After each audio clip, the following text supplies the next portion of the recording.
Whatever you give, it's going to come back.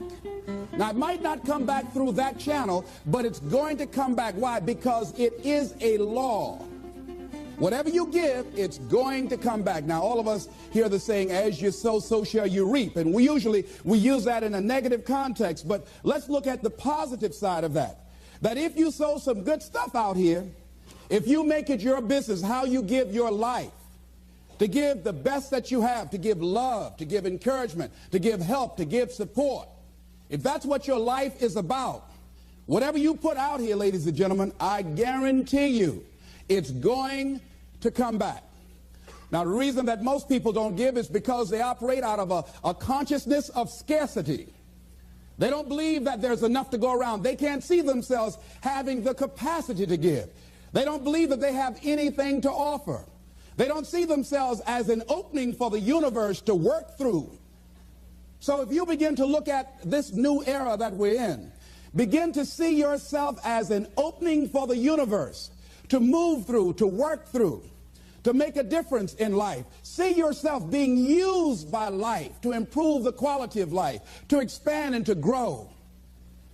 Most people have a very limited view of themselves and a very limited view of the universe, do not see their relationship to the universe, and cannot see how energy and things can flow through them. I love Gibran and the prophet.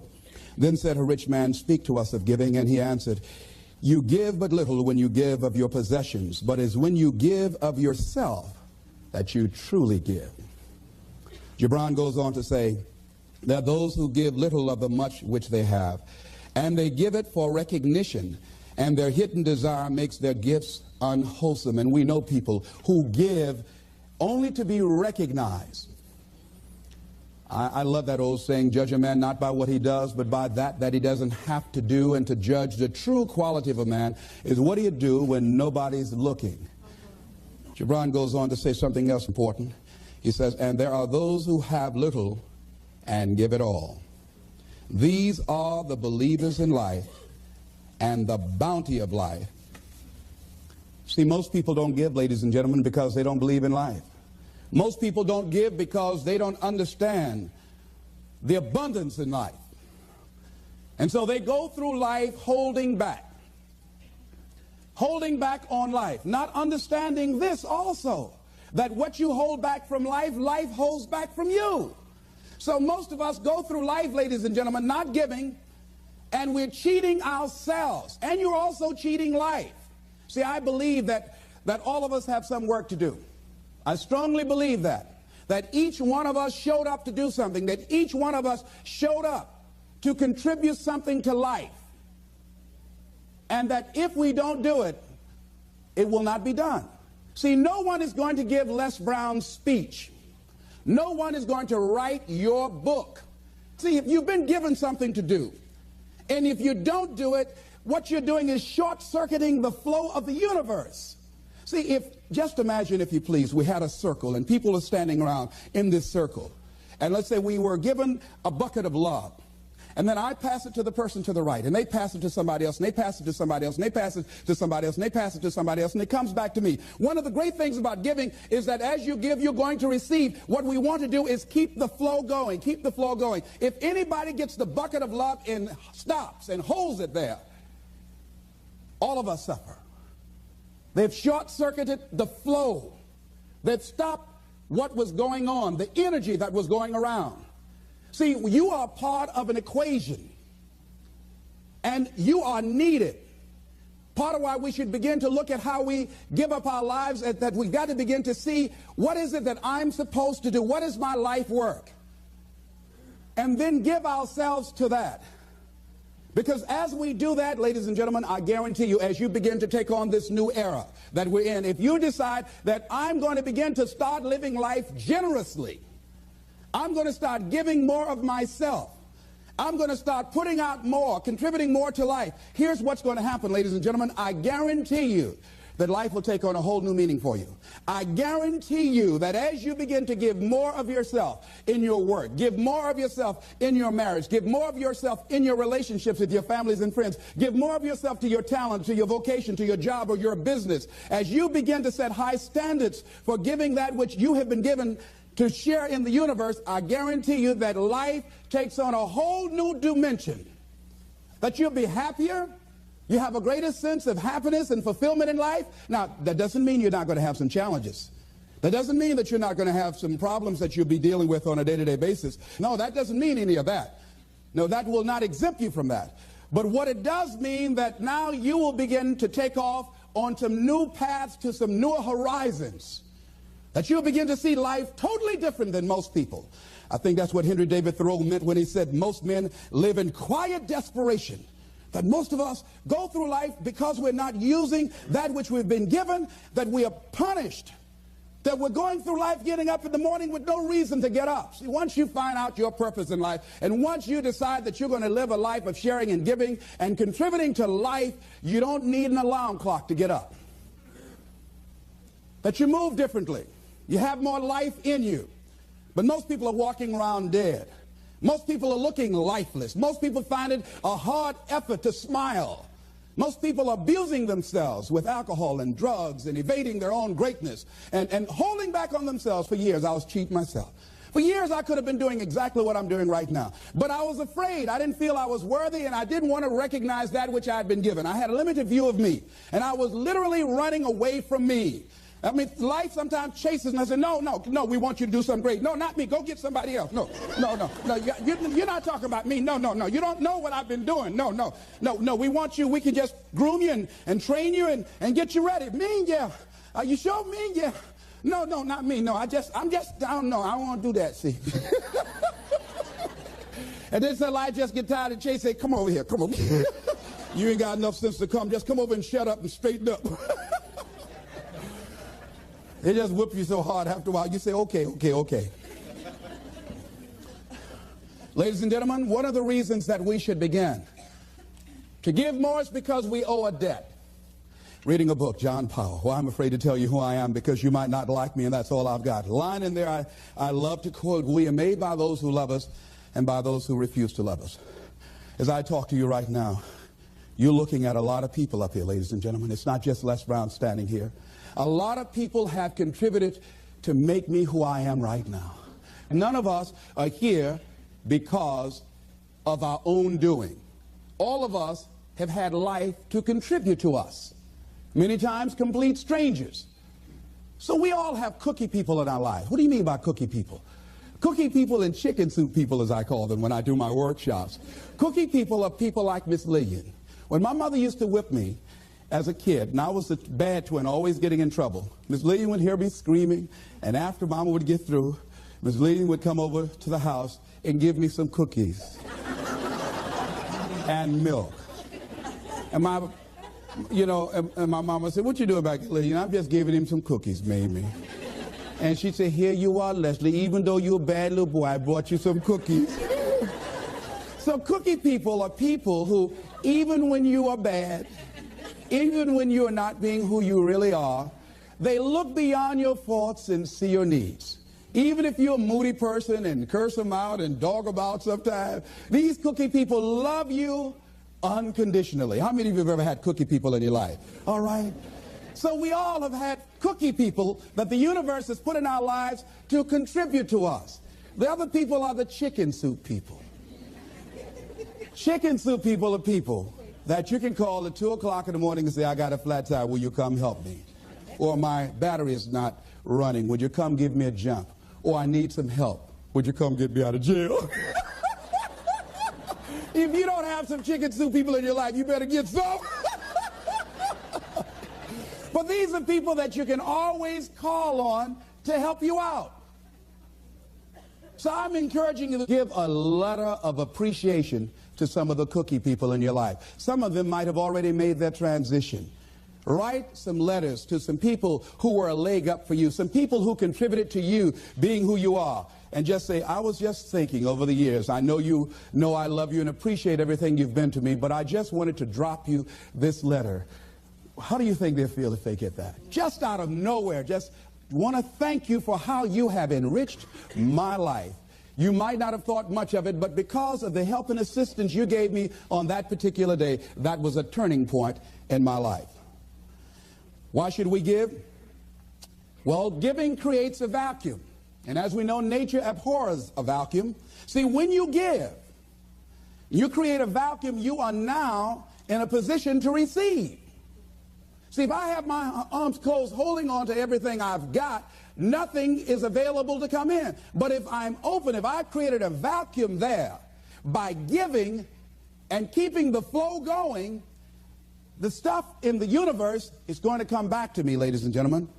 It's going to come back. Whatever you give, whenever I go into a room and give a speech to inspire people, to help them to develop their greatness, if you get 10% of what I get, because as Bach says, we teach that which we need most. I'm not wearing any crown.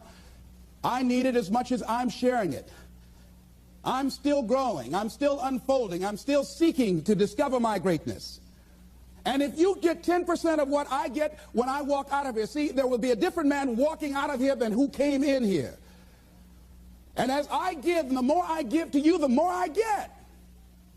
Most people don't understand that. That's a law of life. Do you know that we can literally eliminate poverty overnight? We can eliminate hunger and homelessness overnight if people understood the concept of what giving means and the power in it, about the difference that it can make in our lives. I guarantee, if you go to any rundown neighborhood and interview the people there, evaluate their lifestyles and what they're doing and what they're contributing to life, and then go in a wealthy neighborhood and talk to those people and evaluate them and check out what they're doing with their energy and their time and what they're contributing to life. Here's what you're going to discover, what Earl Nightingale said. He said, our success in life is directly related to the quantity and the quality of the service that we give. I guarantee you that you will find that people who have more, people that are living the abundant life, are the contributors to life, ladies and gentlemen. They are the people that are giving more. And the people who are operating out of scarcity and poverty consciousness, these are the people that are down and out.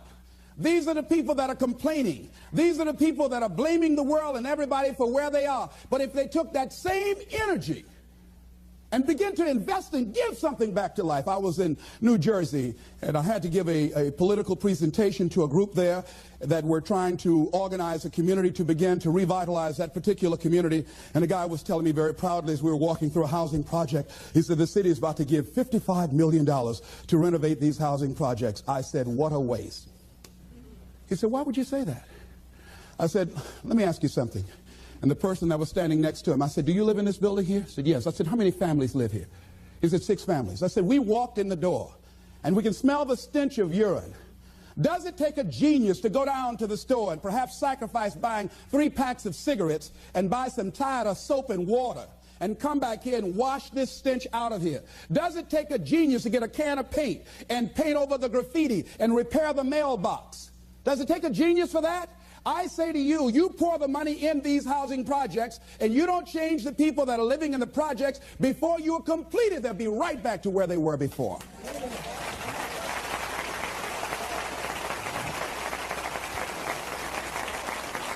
If it is to stand, and I'm not saying that there aren't situations where people need some help and assistance, but people must be allowed to contribute. I say they should pay for the paint.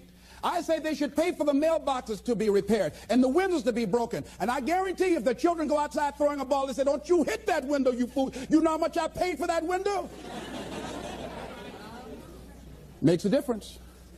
People need to be given the opportunity to contribute and invest in life. And then life is appreciated. But if we just give, and you don't want to just give, you want to give to people who are out there struggling and making it and trying to make impact in the universe. I'd rather give to a man who's already doing it than somebody over here doing nothing and try and go over there. Man, why don't you get up and do something? Hey, listen, if you have to go over there and get them up, you have to do that for the rest of your life. So do it with those who are doing it.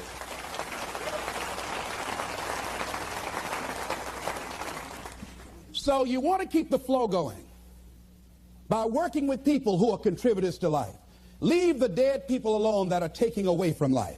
There's a scripture, when I heard it, I couldn't understand it. I say, how cold? He that hath shall get, and he that hath not, even that he has shall be taken away. I said, now that's not fair. Ladies and gentlemen, that is fair. He that hath what becomes the key? He that hath a generous view of life. He that has courage. He that hath initiative, he that hath resourcefulness shall get.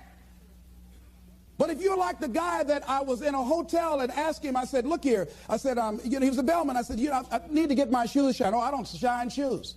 Oh, how long have you been working here? Oh, about 3 months. What were you doing before then? Oh, I just got out of the joint. Yeah? You don't shine shoes. That's beneath you, but it was okay to steal. That's not beneath you, huh? See, another guy, was ex-offender, I was telling him I had a job for him. What kind is it? What do you care?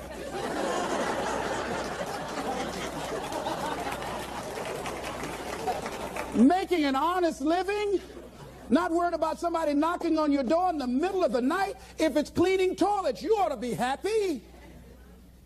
See, he's a taker, ladies and gentlemen. He thinks that somebody's just going to come give him something out here in life. It doesn't happen that way.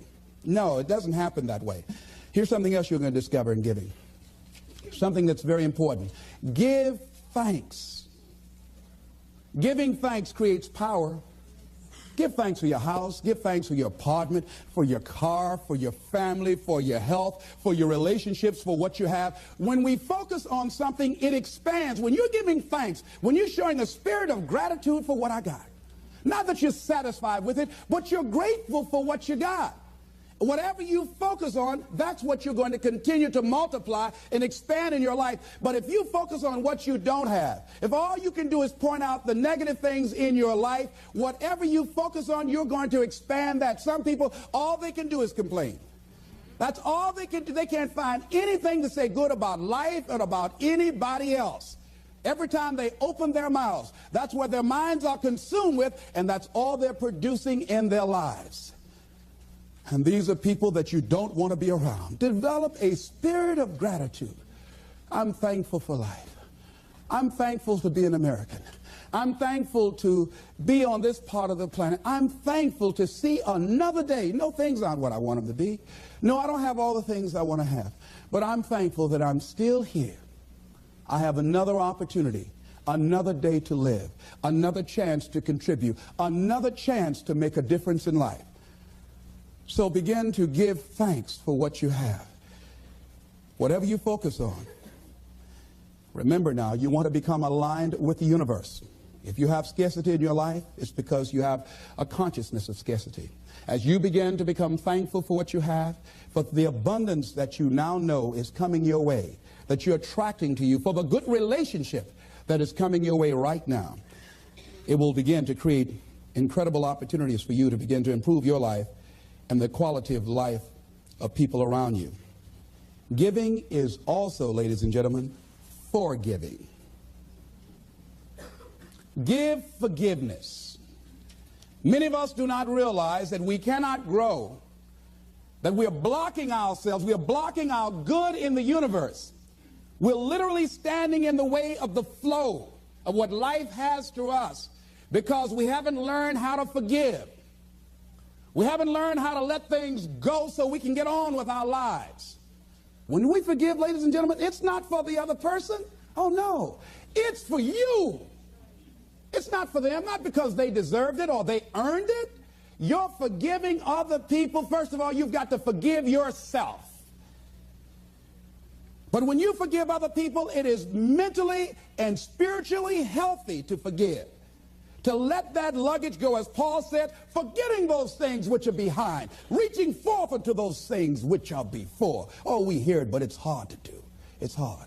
What you have is enough. Whatever you have to give. And the more you give, the more you realize you have to give. And we all have to. There are people who made the supreme sacrifice for us to enjoy freedoms that we take for granted. Oh, none of us can feel that we have nothing to give back. Next thing is, giving empowers you.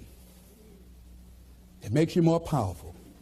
See, the more you give to life, the more you're able to get from life. See, most of us go through life, ladies and gentlemen, feeling that we don't have enough to share, feeling that we will be depleted if we give of our resources because we don't see ourselves connected to the abundance of life. I feel very strongly that we can make an incredible difference in life. Phyllis Marx said, giving empowers you because taken to its ultimate, what you are really giving is love. Love is the motivating force behind the infinite supply of universal energy. Love truly makes the world go round. And as with anything circular, it's going, keep coming back. Phyllis is right. So as she continues to give love and hope to these people, she receives love and hope for herself and helping to begin to restructure and redesign the kind of life that she wants.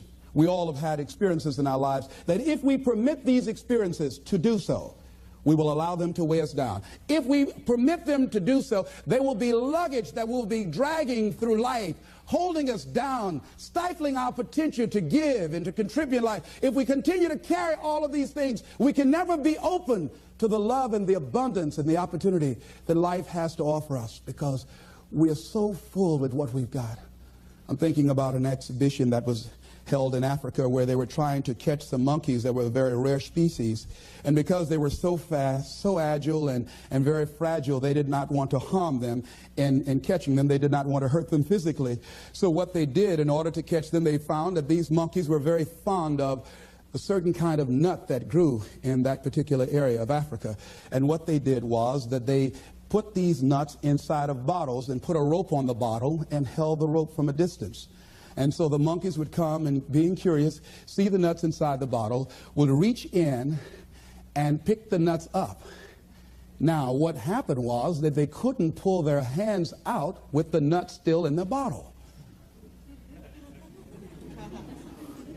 And so then the exhibitioners, the hunters, would come while the monkeys are there just jumping around. All they have to do now is let the nuts go.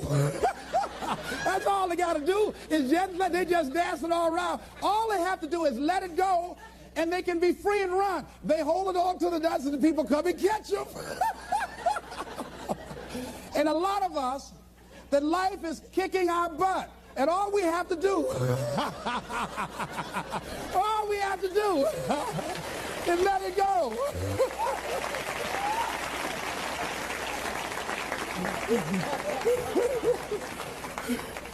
We just keep holding on like we crazy.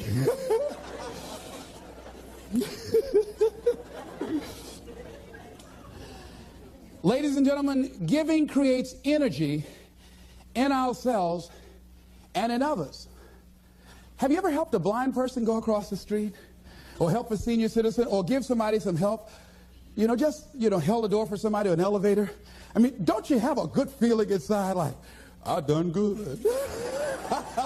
How many of you get a good feeling inside when you do something good for somebody? See, we're really giving to ourselves. See, that's really the law.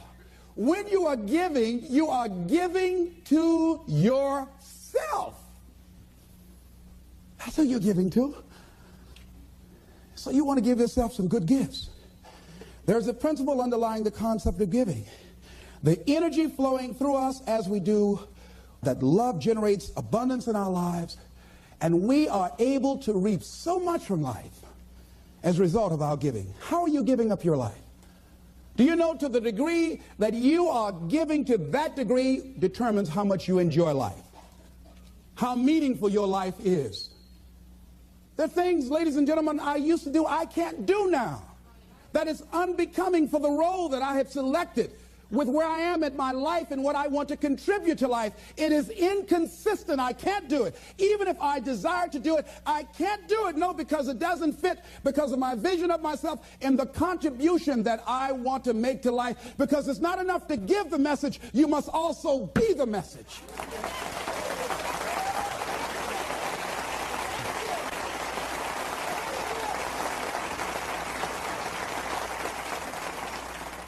Next thing is that we must give out of a sense of oughtness.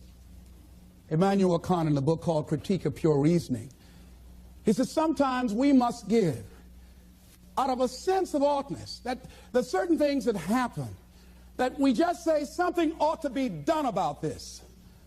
A policeman in Washington, D.C. was working one of his patrol areas, and he came up to a car in a park, and the car was running, and he saw a figure slumped over the steering wheel. He got there looking in with a flashlight, and he saw a 14-year-old boy with a bullet through the back of his head. And he said, oh no, He has a son himself. That could have been his son. And he says something ought to be done. We're losing too many young people. And so this man went home. He had like several $1,000s worth of exercise equipment in his basement. He rented a place. He started bringing the kids in to get them involved in taking care of their bodies and physical exercise and athletic activity. He now has expanded that to getting them involved in entrepreneurial ventures, saying that this is a free enterprise system, and the more enterprising you are, the freer you are. And now these kids have started their own business. They have a little shopping center that they run, they operate, they are managing. And they have commercials on radio, and I'm going to be going there doing some training with them. So he decided, because of that event, that I ought to do something. Now, some of the things that's going to happen when you look out and see what can I contribute to, what can I give, I guarantee you, ladies and gentlemen, you're going to have a voice that's saying, it's just no use. It's out of control now. There will be a voice telling you that you'll be wasting your time and wasting your energy and wasting your effort. I say, don't listen to it. Listen to that still small voice that says, I can do something, and I ought to do it. We ought to do it. Disraeli said this: nothing can resist the will of a people that will stake even their existence on the extent of their purpose for good. I strongly believe that as we begin to look toward the future, and that as each day we get up in the morning, and be it that you're going to give to make the environment safer for everybody on the planet, be it that you're going to do things to help the sick or the physically disabled or recovering crack cocaine addicts, be it that you want to help and contribute to youth or do something for the homeless, whatever you want to do, if you get up in the morning out of a sense of oughtness and decide that I am an opening for the universe, that life can work through and use me as a channel and as an instrument for change. And each day we get up, we make it our personal business to make a difference in those areas that we're concerned about. How are we going to do it? We don't know, but we know that we can make a difference. And we might not be here to see the results of our efforts. We might not be here as many of the people who before us made sacrifices that they did not live to see or reap the benefits of. James Weldon Johnson, stony the road we trod, bitter the chastening rod, felt in the days when hope unborn had died. Yet with a steady beat have not our weary feet come to the place for which our fathers died. We've come over a way that with tears has been watered. We've come treading a path through the blood of the slaughtered. When we came here, somebody paid the price for us to be here. And as we begin to look toward the future, we all have an obligation to give something back. A lot of us don't give more because of the fact that we allow ego to get in the way. I'm thinking of a man that was well-dressed walking through a neighborhood one day, and a lady came to the door and she said, "Hey, you." He stopped. He said very politely, "Yes, ma'am." She said, "Come here." He came to her. "Yes, what may I do for you, ma'am?" She said, "I want you to cut my wood." He said, "Yes, ma'am." He took his coat off, and he took the axe that she had there, and he cut the wood. She said, "I want you to take some around the back and put some in the fireplace." He said, "Yes, ma'am." And he did that. And after he finished, she said, "What do I owe you?" He said, "Nothing, ma'am. Thank you for the opportunity to serve you." She said, "Okay." And he left, and he was walking down the street with his coat over his shoulder. And her maid came up. She said, "Do you know who that was?" And the lady she worked for said, "No." She says, "That's the great Negro educator, Booker T. Washington." She looked out the window. She said, "Is that right?" She said, "Send for him." And that lady that Booker T. Washington went in and cut the wood for contributed several $1 million to his dream of building an institution of higher learning, Tuskegee Institute, that is standing today.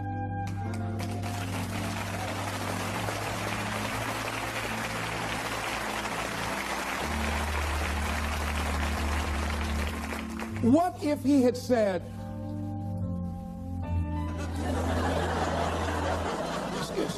you said do what?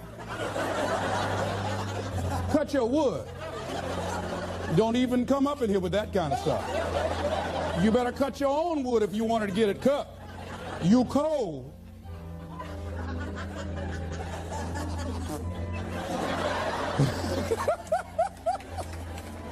He didn't allow his ego to get in the way.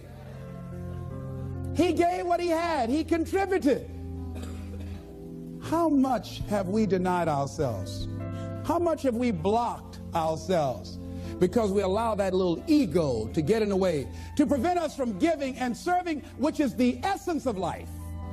Which is the essence of life. It's about service.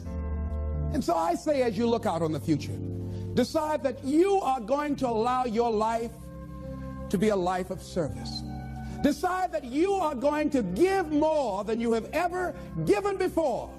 Decide that each day that you are given life, that you're going to make a difference with your life, that you're going to make a statement with your life, that once again, as opposed to sitting back feeling like a victim, that you're going to see yourself as a channel, as an opening for the universe to work through. And that you'll say to life, use me. Oh, use me. I got more to give. Use me. Repeat after me. I want life to use me. I want to give more. Share more. Be an expression of love. Be an instrument of hope. To impact our youth. To recreate their future. I'm grateful for life. I'm grateful for being here. I'm grateful to be able to serve. This is Mrs. Mamie Brown's baby boy, Leslie Calvin Brown, saying, it's been a plumb pleasing pleasure as well as a privilege. Thank y'all here. Thank you.